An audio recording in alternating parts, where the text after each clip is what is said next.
So we've been studying and looking at the person of Jesus Christ and saying, who is Jesus? And answering that question, of course, it's a huge question. It's a phenomenal question of who is Jesus. And so let me just put it to you this way. Who is Jesus? Jesus is all. Jesus is all. Jesus is everything. He's the first, he's the last, and he's everything in between. In fact, when we look at the book of Revelation, Revelation chapter 1, beginning in verse 17, Jesus said, "Do not be afraid, I am the first and the last." And so he's the beginning of all things, and he is the end of all things, and he's also the middle of all things. Verse 18, he continues to go on, and he says, "And the living one," so he's alive and well today, "the living one, and I was dead, and behold, I am alive forevermore, and I have the keys of death and of Hades." So Jesus is the first, he's the Alpha,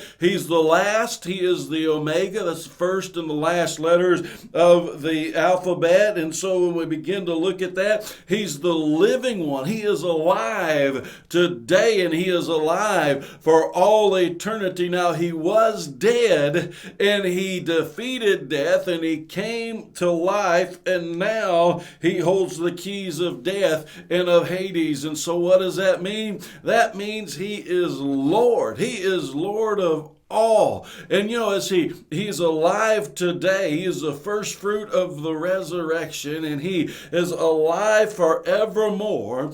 And we begin to understand that Jesus is Lord and has defeated every single enemy. He's defeated the enemy of sin. He's defeated the enemy of the grave. He has defeated the enemy of death. He has defeated Satan, and he's put every single enemy as a footstool underneath his feet. Jesus is the one who started all things. He's the first. He's the one who's going to end all things. And how do we know that he's going to end all things?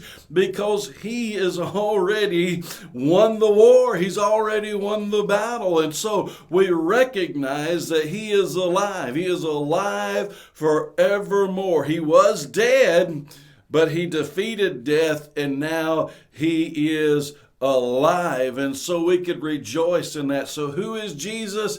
Jesus is all. Jesus is everything, beyond all things and above all things, and Lord of all. And so we need to live our lives in full surrender to Jesus Christ as Lord of all.